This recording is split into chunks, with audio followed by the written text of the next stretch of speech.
gone about my planning slightly differently. Okay. And my release schedule is very different.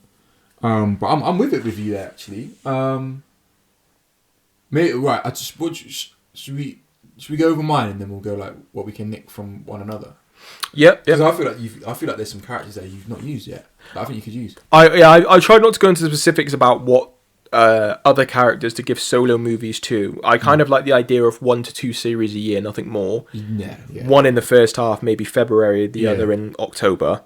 And then you do the movies around those instead of a movie comes out the day this finishes. Little May in October and then Little Silent. Yeah. Yeah, cool. Yeah, I'm with that. I've only planned my first movie. Okay. But you've done your releases around that. I've done my releases around that, and hopefully the first movie kind of sets up certain things. Actually, I just realised I'm lying. I've put a little bit of detail in some other movies as well. Okay. My first release is going to be X-Men. Oh, okay. My first release is going to be X-Men. Let's say this is 2026. The first release is X-Men. 2025 is another break. And then we're going in hard 2-3 movies a year, or 2-3 projects a year. Okay. Yep. Right. And I stuck with the spec that we spoke about last week, but being Krakoa, with it being, well, I'll get into it. Okay. So basically, the context is all the mutants are on Krakoa. All the mutants are already there. They're already operating on Krakoa. Professor X has wiped the mind of the global consciousness of the memories of mutants, much like yours, much like we saw about last week.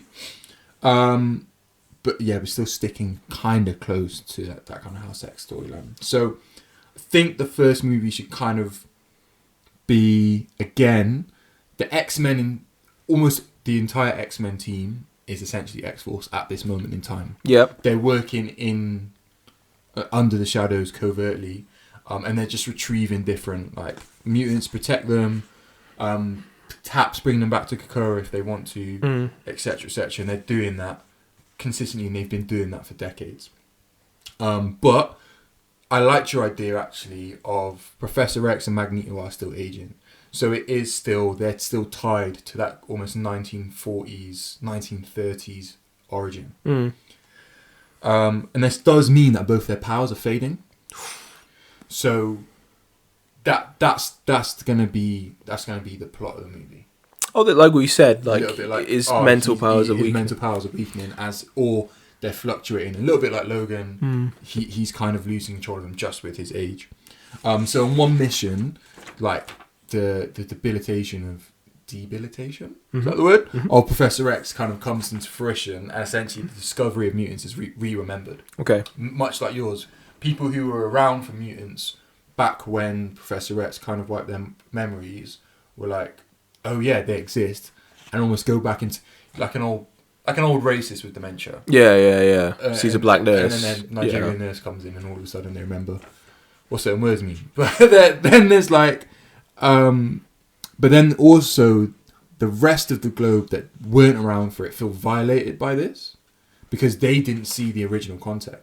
They weren't around to see what things were like, so they didn't see why it was necessary for Professor X to do what he did. Right. They don't empathise with that point of view, so they feel violated and therefore realise also the power that mutants can have, and so they almost go in that direction as well of having that discrimination against mutants. So the big bad of this movie, Mr. Sinister. Nice. So the X-Men are almost battling with Mr. Sinister to get as many mutants as possible. They realise that someone else is aware of mutants, and it's a mutant that they're not aware of and finding it hard to track because Professor X isn't using Cerebro to its full potential. And yeah, whilst they're battling Mr. Sinister, they're also battling with the fact that they're now dealing with discrimination that they've only been told about, that they've been protected from for such a long time. So they've never. These are going to be X-Men that are the age in the movie. They've not used the powers of Krakoa yet to do any regeneration. Okay. The idea is that Professor X and Magneto are aware of what Krakoa can do, but they're reluctant to actually use it because, from their perspective, people come back, but they don't come back whole. So I've kind of flipped it a little bit. I like that. So we're gonna do Archangel. Okay. We're gonna do the four horsemen of the apocalypse. Dope. Without Apocalypse. This is the build up to Apocalypse. Okay. So Mr. Sinister's getting people ready for Apocalypse. So the X-Men have lost their anonymity. Mm-hmm. They're dealing with discrimination. Mm-hmm. They're losing their leader. Mm-hmm. They've just lost Archangel. Let him cook. All right. So they're really struggling right now. Mm-hmm. The four horsemen of the apocalypse. The four horsemen infiltrate Krakoa. They critically injure Professor X as they infiltrate it because they're looking for something that will help them bring Apocalypse back to life. Okay. At that point, Magneto takes it upon himself as like, I can't lose Professor X. I'm disagreeing with him at the moment of what we need to do. I disagreed with him back then about what he did do about wiping the minds of people, the memories of people, and I'm now arguing with him again about what's happened since we've been rediscovered. That's still my best friend. I'm gonna go into this. I'm gonna go into one of the eggs with him, and he basically saves Professor X's life, and also puts his own life, as he perceives it, in jeopardy to ensure that actually, if Professor X dies in one of these eggs or comes back wrong, so will he. So yeah, that's gonna be that's the gist of the movie. Obviously, they deal with the big bad. Archangel is obviously traumatized through what he's gone through. Mr. Sinister's dealt with, but one of the horsemen survive, and then they start the process of bringing Apocalypse back to life. Do you know who your horsemen are going to be? No, I haven't worked that one out yet. I think it's important that they lose one character. Yeah. So we're hopefully going in quite hard, quite deep straight away. Yeah. And it sets up three things. So it sets up the fact that Apocalypse is on his way. Sets up the fact that humans are now going to be mobilising against the mutants. And then we'll also set up the fact that Magneto is conspiring against Professor X. He realises as much as he loves him, they're never going to agree on this, but he knows his way is the right way. Professor X knows his way is the right way. And so hopefully that sets up kind of the phase and the storyline for the rest of the next 10 years or whatever. Or 8 years after this. Alright, so we've got X-Men to start off with. I do think it's important to have things going on the not on the side, but going on alongside that X-Men storyline. Absolutely. I think X-Men should be the core of what's happening, but Spider-Man's a crucial character. Fantastic Four are going to be box office as well. So those are the three I think the Marvel should come back with. Hit hard, quick. Home runs, 3 in a row. I don't know if you felt like including this in any of yours, but I always thought it would be an interesting angle if some of the heroes who aren't inhuman or mutants or have superpowers, or just do have superpowers from other means, did have weird views around mutants. I think I would have if this wasn't within the MCU. I think all of these guys have already been set up as SJW keyboard warriors already. But I think it would be interesting. I think that's what make it more interesting. It would be, yeah. It definitely would. I just hadn't thought of it because they haven't been set up this way. Yeah. It would make sense though if they feel like their mind had been violated. It would be very much like Bucky Barnes to be like, "Oh, I hate mutants." Yeah. I guess he was around for them at one point, so that would make sense. Yeah. But then at the same time, Hulk would be like, "Well, I get it." He'd kind of empathise quite quickly. But you could even retcon stuff like, the mutants hate Bucky Barnes because Bucky Barnes doesn't remember, but he was killing mutants all around the Soviet Union. Yeah, that makes sense. Yeah. That makes sense. So those would be my first three. Yeah. I like that idea though of like it kind of sets up what I want to get to as well at the very, very end. Gives a bit of Young Avengers. Yeah, gives a bit of, I like the Midnight Suns. I like the idea of what can happen. Think about the cast that's already in there, right? Oscar Isaac, Mahershala Ali, Benedict Cumberbatch. I think that could be a good movie. Potentially could be a good movie. Let me not speak. Oh, it's Deadpool in Young Avengers. Good. But even two ratings, I like that. Yeah. Shang-Chi too. I can't believe Shang-Chi.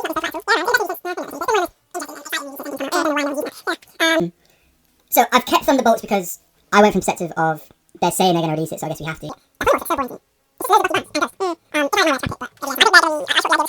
I wasn't sure about Black Panther 3. I think I could be swayed on that depending on what you say.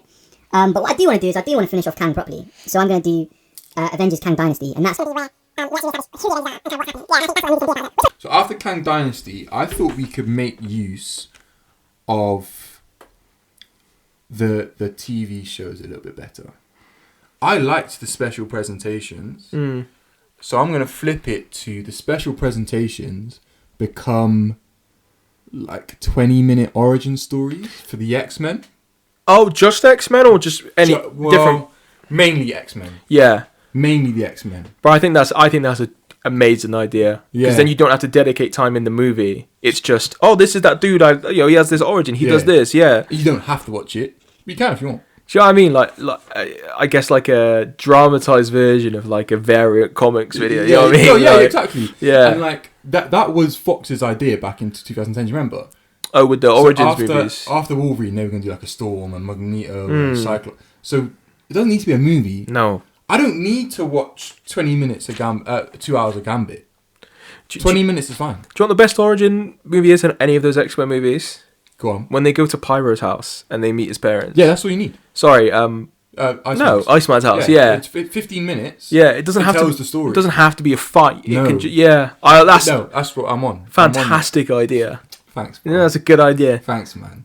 So I went a bit ahead and I thought, if I could give a couple of them a little origin story now, who would I be most interested to see? I'd like to see a little not even just the origin story, but just a story. Yeah. To tell us a little bit about them. So a little Gambit. Yep. A little Nightcrawler. Mm-hmm. Archangel, dealing with the fact they're Archangel now. Nice. Cyclops. Mm-hmm. Magneto. Mm-hmm. Marrow. You've lost me. Mystique. Mm-hmm. And it doesn't, like I said, doesn't need to be an origin story. It could be them at any point. Just a story, 20-minute story to give us a bit more of an insight to who they are, because we're not going to have time to do it in an X-Men group story. If that makes sense. Yeah. I thought whilst that's going on, when we're getting ready for X-Men 2, where we start talking about, I lost it. I can't remember which way around I did it. It was either Apocalypse or Sentinels. I think it was Apocalypse at number 2. Okay. Early doors? Early doors, because I want to get to Sentinels last. Okay. Fantastic Four 2. Doctor Doom is introduced. Nope. Yep. Spider-Man, is it 5 or 6 at this point? Lord knows. 4. No, I've done Spider-Man first. This is my second. Oh, right, so 5. 5, yeah.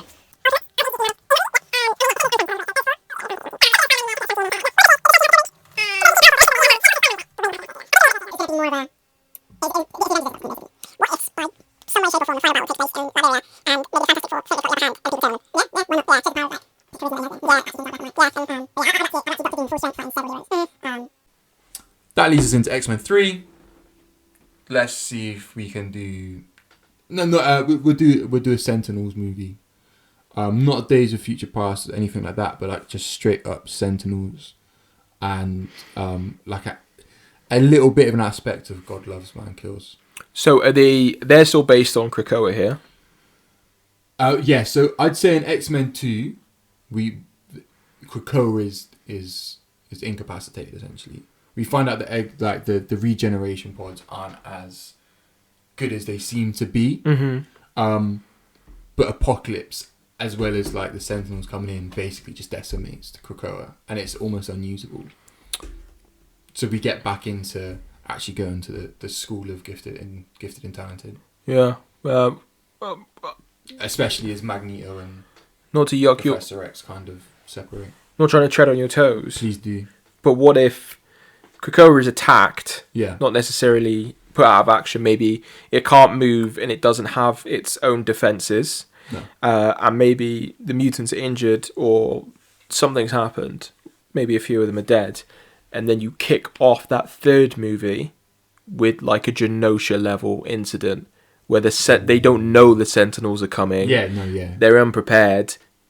However many of them die. That's kind of what I was thinking. Yeah. That sort of thing with the Sentinels, yeah. Yeah. So it's like a big introduction to them. And then that also leads into the extra. That's the real rift. They're arguing, like Magneto and Professor X are arguing in X-Men 2. But they have a common enemy. In X-Men 3, common enemy, separate methods to try and deal with them. And that's where it really comes in, where Magneto's having to relive the Holocaust.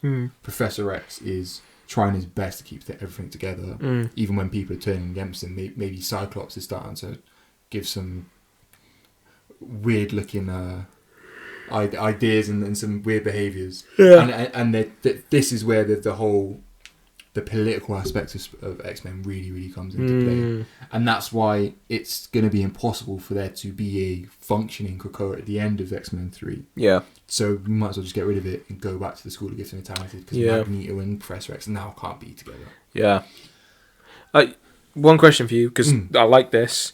Who's sending the Sentinels in your story? It was just going to be like a government, like the US government? The US government. Like, even United Nations, even just make it like, this is so global, we'll never be able to escape it. It wasn't going to be like a shield, a sword, anything like that. Yeah. But the final movie in my little phase was going to be Avengers vs. X-Men, and there is going to be like Professor X at the end of this is like, I need to take a break. I'm just going to focus on the school. X-Men can function however they like. Mm-hmm. With Cyclops leading them, and actually Cyclops taking on a bit more of what Magneto was saying than Professor X quite first realised. There's going to be a lot of resentment at the fact that the Avengers didn't step in. I love that, because the Avengers are like, they're obviously the heroes, but when you look at how little oftentimes they do, they don't step in for the real issues. Yeah. So Avengers vs. X-Men, who ain't trying to see that? Weird comic. I'm not going to do the whole Phoenix thing. And oh no. Nah. I really like the comic, I'm not gonna lie. Yeah, I think a lot of things happen for the sake of happening. Like, why was Magic the one to get some of the Phoenix Force? You know what I mean? That was a weird one. Yeah. And then it was like, actually probably a little bit like the movies now I think about it. We need to make these guys really bad so that we justify the fact that they're the bad guys, even though they're doing probably the right thing. Were they that bad? Well, exactly. Exactly. So, I was kind of on Cyclops' side until he cutted his old mentor, so, yeah. But that was an accident, to be fair. And also, he wasn't actually dead? What happened there? I can't really remember what happened after. Yeah. He died, but I can't quite remember how they resolved it after. I think they just rebooted it, because they went out of circulation for ages, didn't they? I'd love to see